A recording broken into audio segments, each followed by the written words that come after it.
So these are my new Eldico radios as they arrived here. This box is 2 feet, a 2-foot cube, 2 feet wide, 2 feet deep, 2 feet high. And they have packed the power supply, the console, the receiver, the transmitter, the cables, and the manuals in this box. It came to Northern California from Vancouver, Washington, Portland area. Cost $165 and it weighs 85 pounds as we see it here. I'm going to show you as I unwrap this thing. I'm almost certainly going to sell these radios because they don't have room for them. It's one of those things where you have to be careful what you wish for 30 years. But anyway, I'm going to show you as I unpack them every step of the way, because that's the way I will repack them when I send them back out again. So here you can see I made a space to put the radios. I got 45 inches of clear space there. Can move the SB220 and get another 16 inches or so. But we'll see what we can do. Well, this is kind of like love in the time of cholera. I don't know who's handled these radios when they were packed at Fedex or anything else, so I will be taking my solution of Chlorox and water, 1 ounce of Chlorox and a quart of water, and spraying the box and spraying the packaging, and we'll see how the radios themselves are wrapped. I suspect they might be wrapped in bubble wrap. If they are, I'll spray that and then wipe it down, but I'm not going to spray Clorox on the radios. I'll wash them with soap and water like I would do any other radio before I work on it. But just being careful here, mask, gloves, and disinfectant. So that's the deal. So we'll go at it here.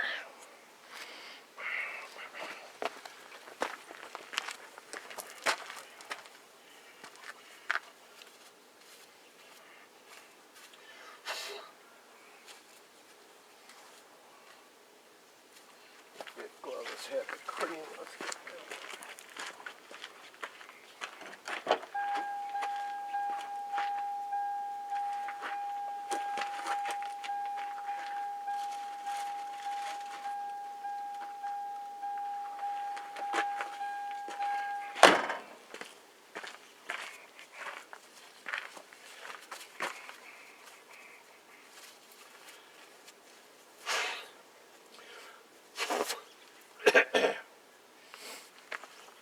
So I bought these radios sight unseen. The guy did not have email or capability to send me pictures, so I just went on faith and bought them. Because they're rare and I've wanted them for 35 years, so we'll see.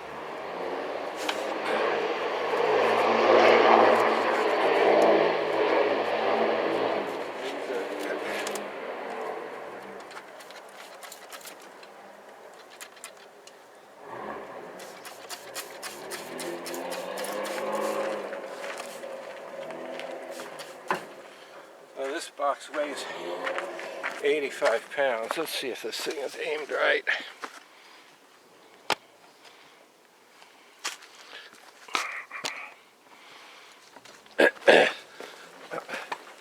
Weighs 85 pounds, and I'm an old man, too old to lift this. And I think it would be very easy to handle with 2 people. I just don't have any help.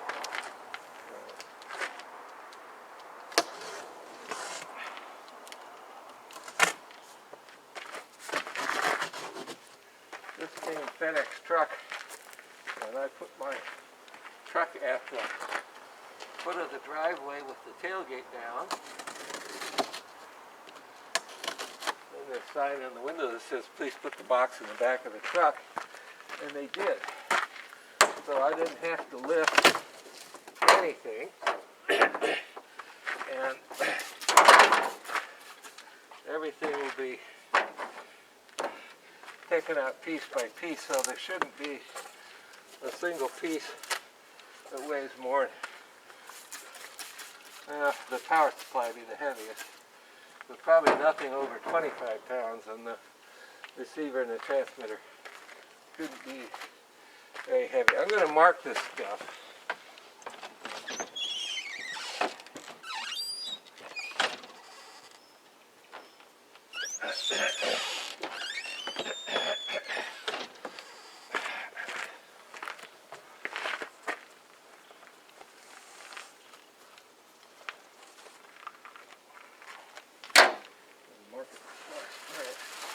There's a couple of pieces of foam and bags.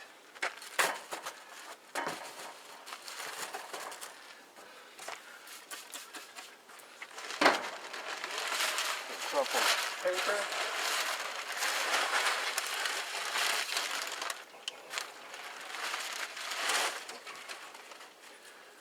Well, I'm going to take the camera up here and just show you. Pick your tripod up and all. So there they are, wrapped in bubble wrap.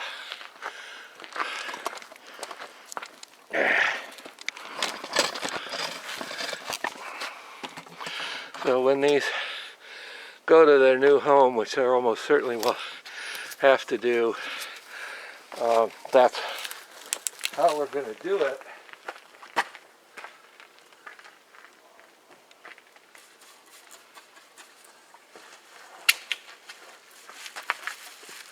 Manual.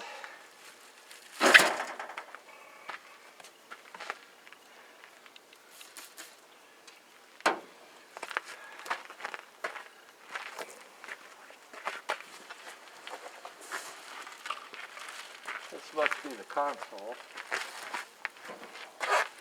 Oh, that weighs 5 pounds. Not very much.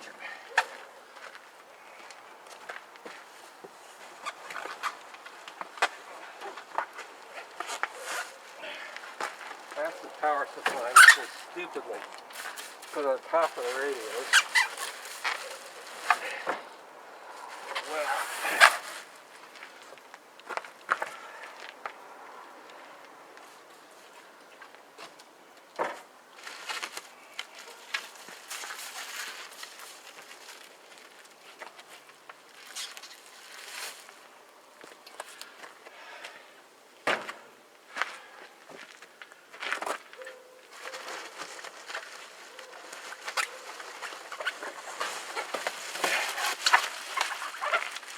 dialed down on the bottom of the box.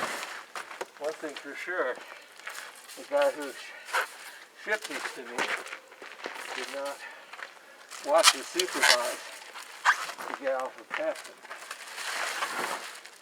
They never would have gone on the box dial down. So we'll see what the damage is from that, if any.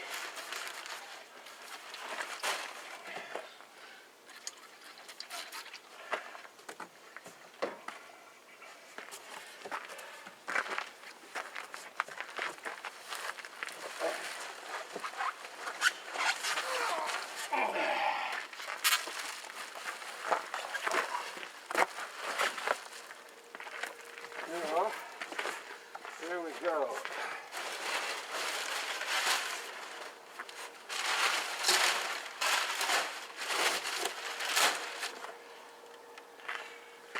Packing all goes back in the box.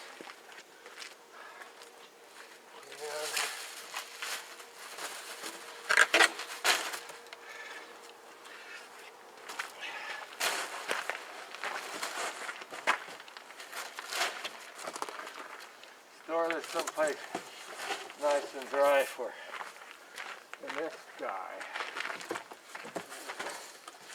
Whatever that may be, or whenever that may be. Now I'm trying to find my blade. There it is. So there it is, a 2-foot cube.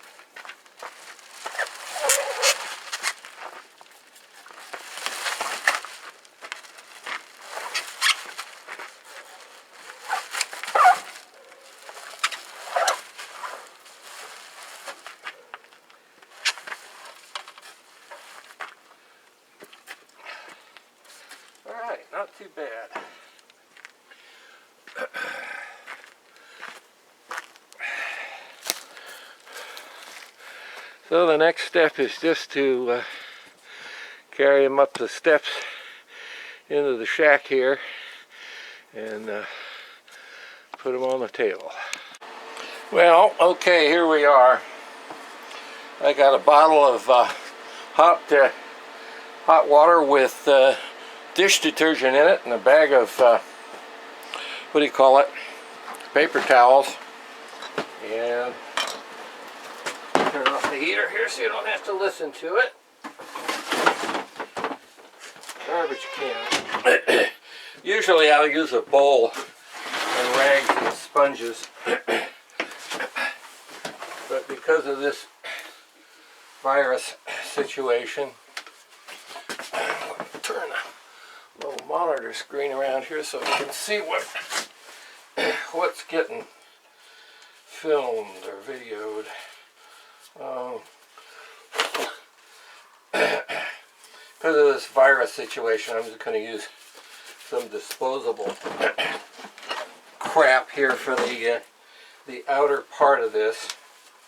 We know the virus lives a fairly long time on metal and plastic and not very long on paper. So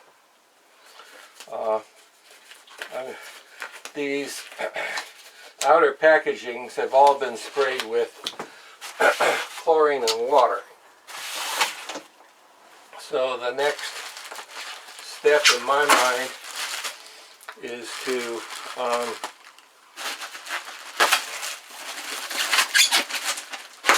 clean the surface of the radios themselves. Seems like, oh, this tape just pulls off without tearing the plastic. That's wonderful. Because I do want to reuse this packing material. This workbench out here is a workbench that I use for doing just exactly what I'm doing now, which is washing radios before I service them. Because I won't work on a radio until it's clean. It has nothing to do with the virus. It's just stupid to work on a dirty radio. So this 4-micro desktop makes a good surface to clean radios on. The soap and water, any chemicals I use, deoxit or rubbing alcohol, won't hurt it a bit. And you can see maybe that I store radios out here while I'm waiting to get serviced. And so I've got a Clegg Interceptor B receiver and a Zeus transmitter and a Johnson Viking sideband adapter sitting out here, and I guess that's the modulator for the Zeus. So they're all sitting out here, and move the SB610 or whatever it's called, fan adapter. It's kind of a lost cause because somebody had modified it and stolen the IF transformer out of it that I needed, so I just took it and set it aside. So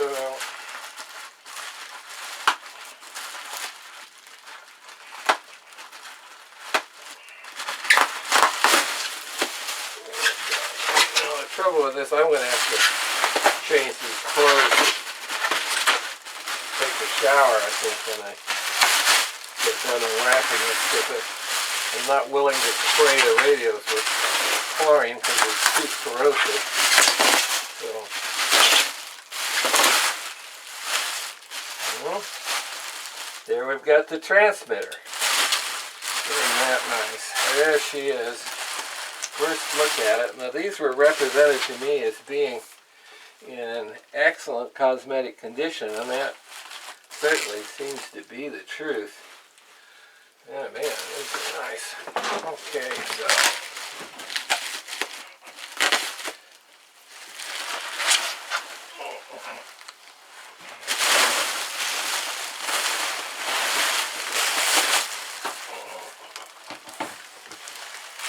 I'll get my spray bottle. I don't want that stuff around here.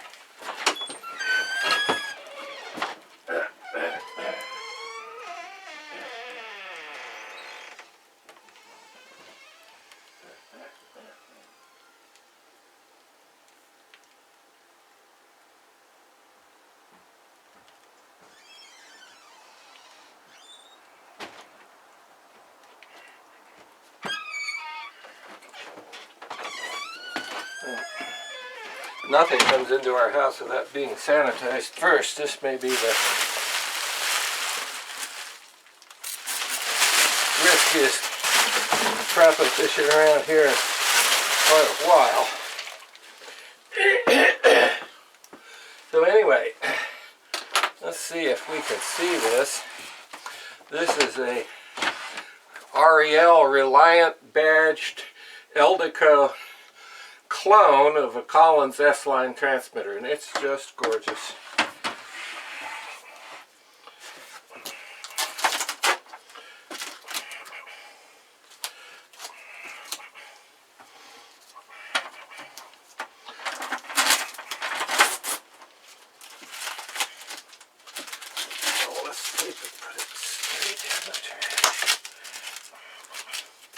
Now,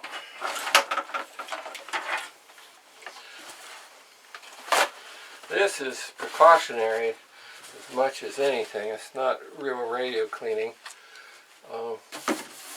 but just want to wipe the surface of this with, I don't know how much I can trust getting that pile markings wet.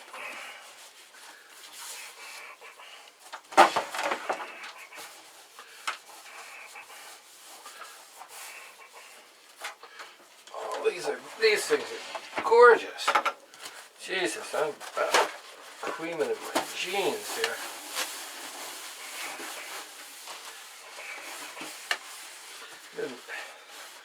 I mean, he told me they were almost perfect, but you know, you just never know what these are. Just gorgeous.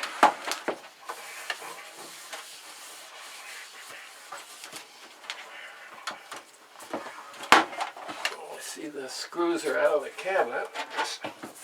Maybe I can lift this lid up.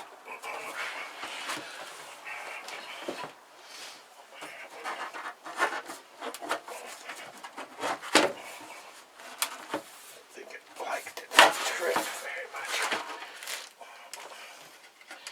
much. Okay, well, this has got a little superficial dust on it. But that's about it.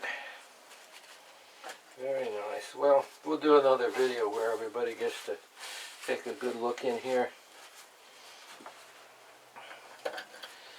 Got all the crystals in it. Just looks swell. Okay. So, number one down.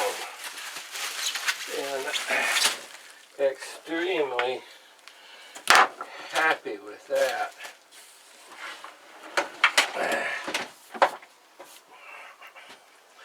Now let's look at the receiver. Just want to look at the exciting stuff first, right?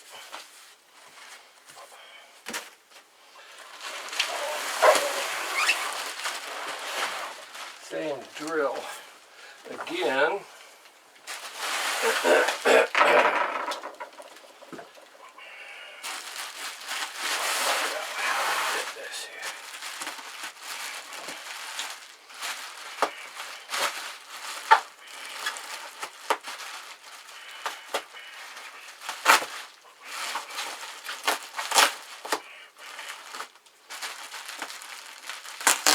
They used paint masking tape, which is actually good because it doesn't have enough stick to really wreck the plastic, and I need to be able to reuse this. I don't know, this is so handsome, how am I going to bring myself to sell it? I don't know.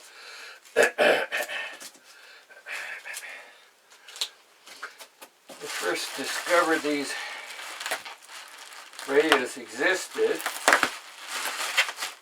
Saw some really ratty ones in the shed over at Trader Jack's K6 LVD, and he had one that was missing the dial escutcheon and some other stuff. Oh, what the hell are those? Don't tell me. Well, those are Eldico clones of the Collins S line. I think I discovered those over in his shed about 1980 something, and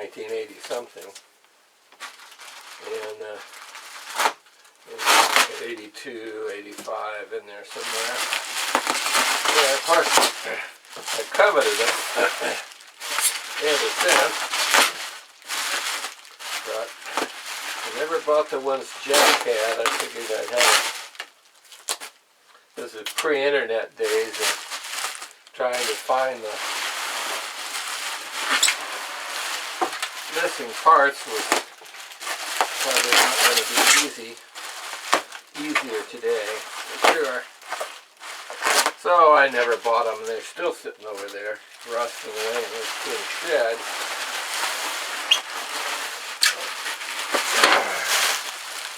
I was running the swap net in May. Another beautiful example here. Gorgeous.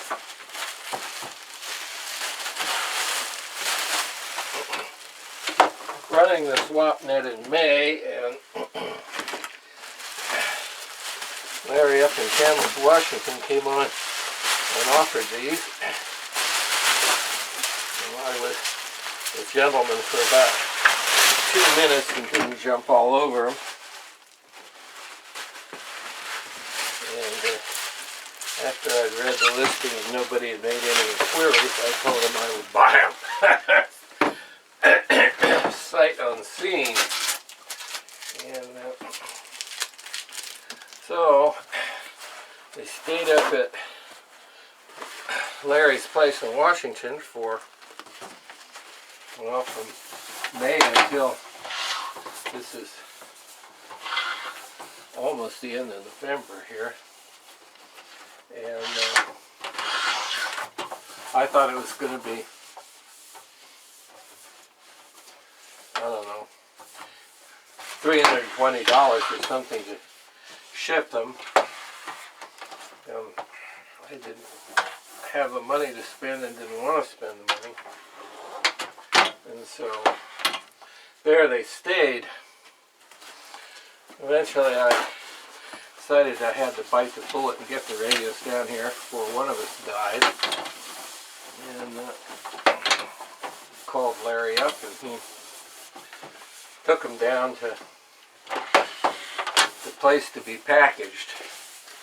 And the gal there had the, I think, brilliant idea, seemed risky but it worked out fine, to put them all in one big box and save $40 packing per radio. So I thought I was looking at $40 each to pack them and $40 each to send them, and that's $300 and some, and I didn't have it. Well, this is beautiful. All the crystals are in here, and take a look at that. That's pretty. Nothing on this thing but a little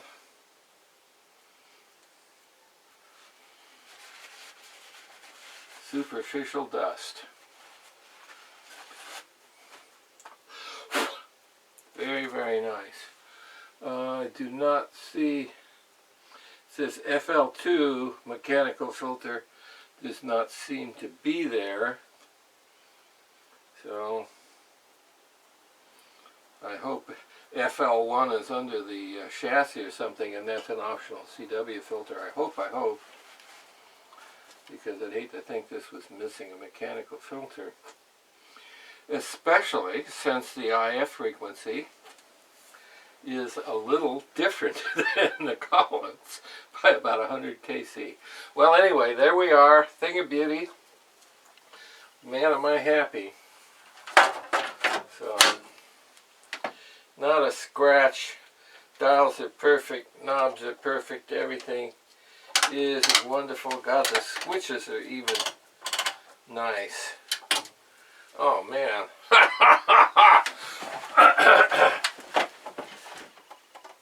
Now I think we'll do this temporarily just so I have the elbow room. I don't think I'm going to do that very often. So anyway. Now this must be the console. And I was surprised at how light this is. I don't know, I guess it's just got a, whatever it's got in it. I don't know what it's got in it. Watt meter, I guess. I don't know what else.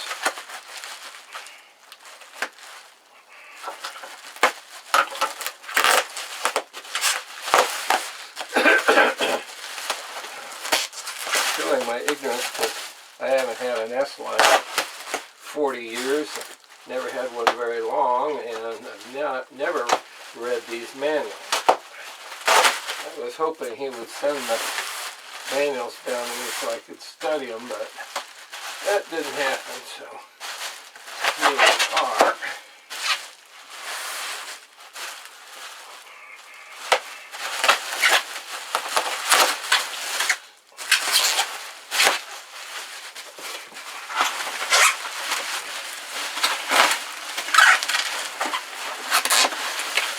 Just took a shower yesterday, and I think I'm going to have to take another one.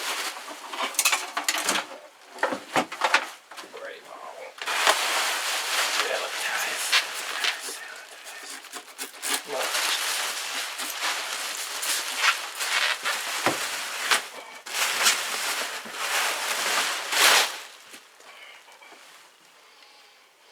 That was it. Man, take that.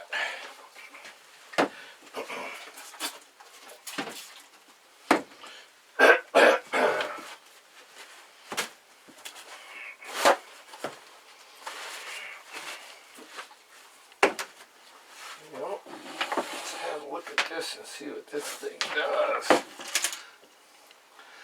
SWR watt meter phone patch. That's it. And switches say receiver on, transmitter on. Okay.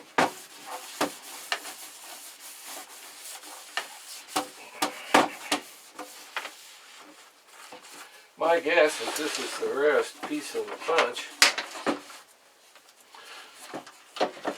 These things were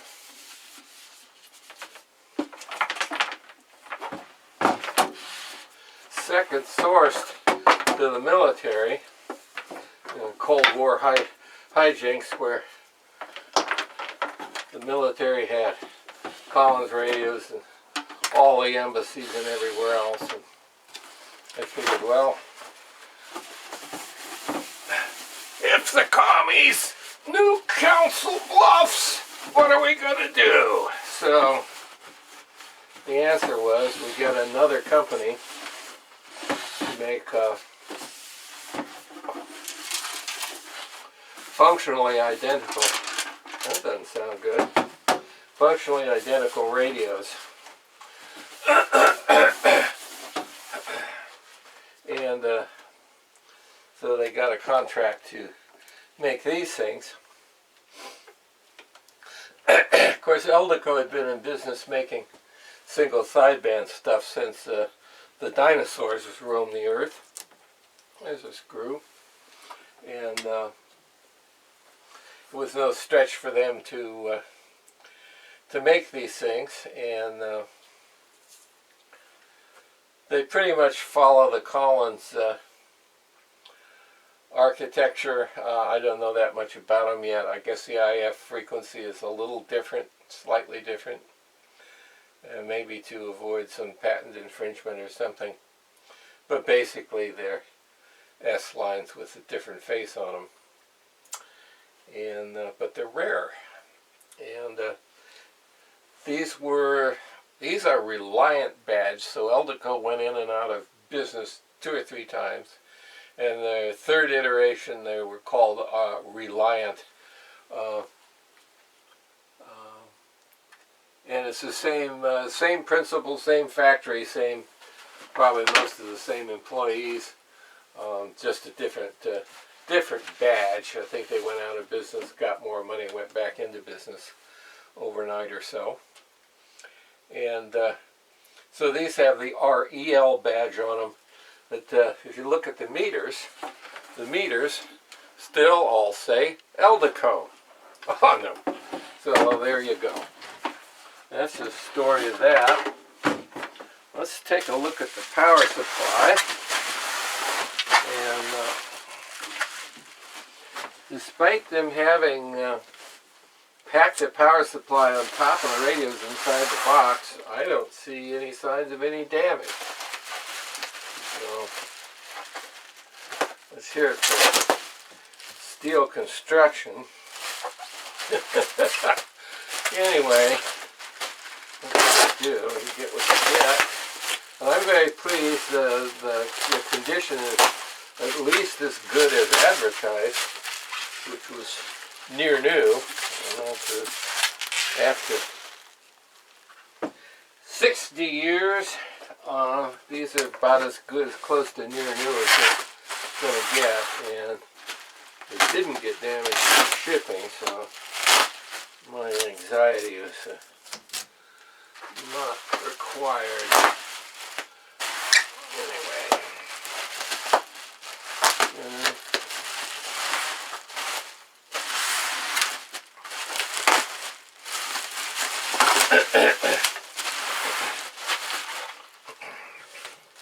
I guess anybody wouldn't be pleased to have these in their station.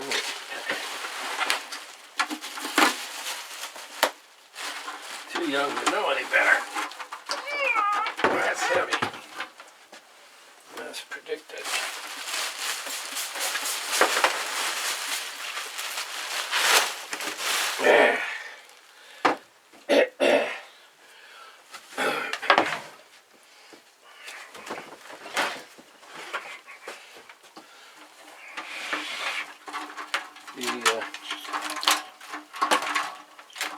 Least exciting to look at, but extremely important power supply.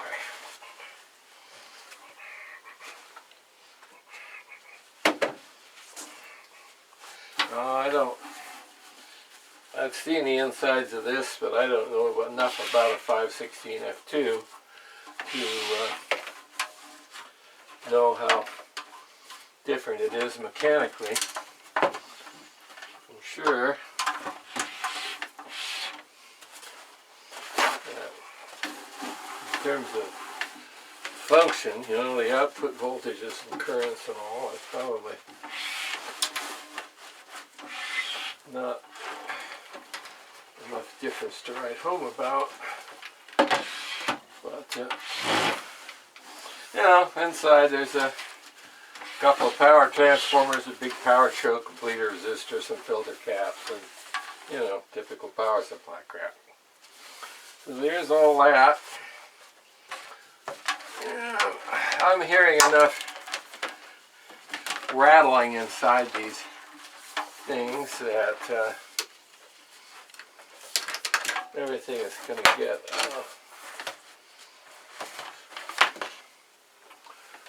cleaned inside. We'll take them out of the cabinets, inspect everything, get the loose screws and stuff out, and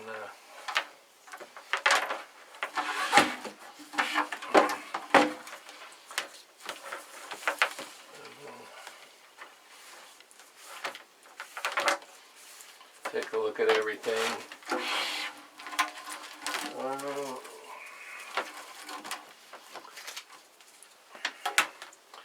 Give it the usual variac treatment, I guess. I think I'll look in this, inspect this power supply really good, and I might just put filter caps in it right away. I don't dare have it go up and smoke.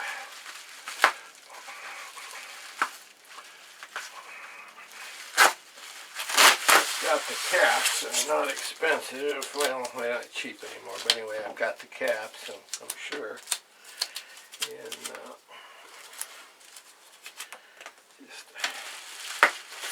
lot more sense anymore to just simply do it.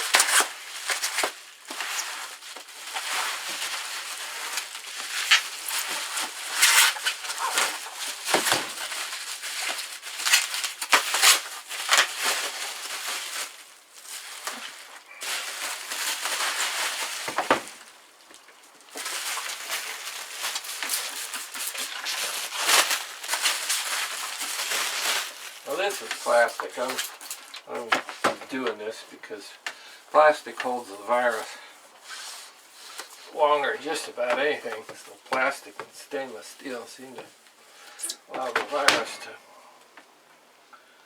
go for a long time. I'm not willing to spray my manual with Clorox, although I sure want to. What I do with my letters and stuff is I put them in a microwave. And, oh, this is grungy. I just don't like this.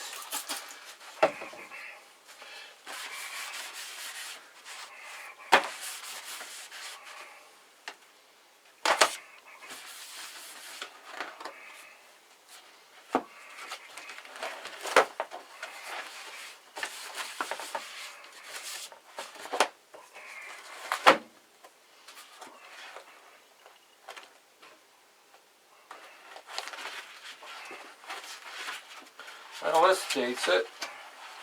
Instruction Manual, REL Type M135 Control Unit, May 12, 1960. Engineering Laboratories Incorporated, 29 something Burden Avenue, Long Island 1, New York. Well,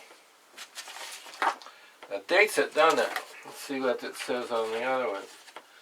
Instruction Manuals, REL Type 102 Transmitter, May 12, 1960. 29-01 Borden Avenue. So, here's the manuals.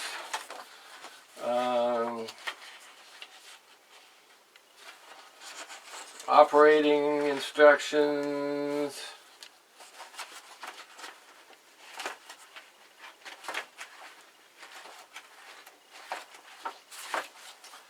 Transmitter manual, power supply manual, schematic manuals, voltage curves, parts lists,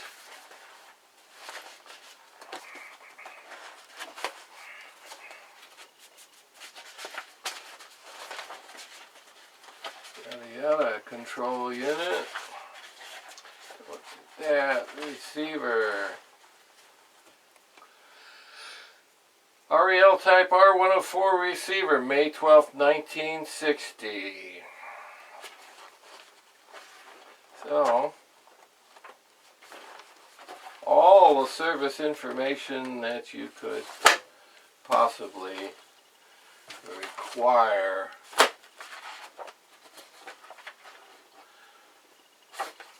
Well, that'll keep me busy for a while. Use the Fedex Shipping slip for this. I'm going to leave it in here.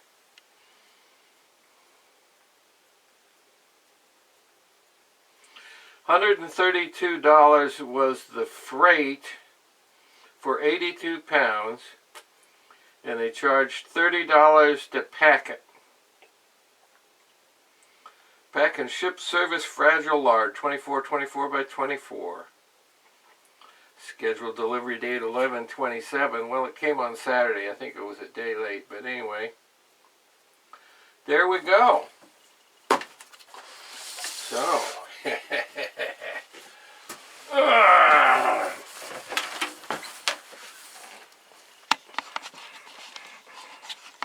I can't figure out how to turn this thing off. There we go.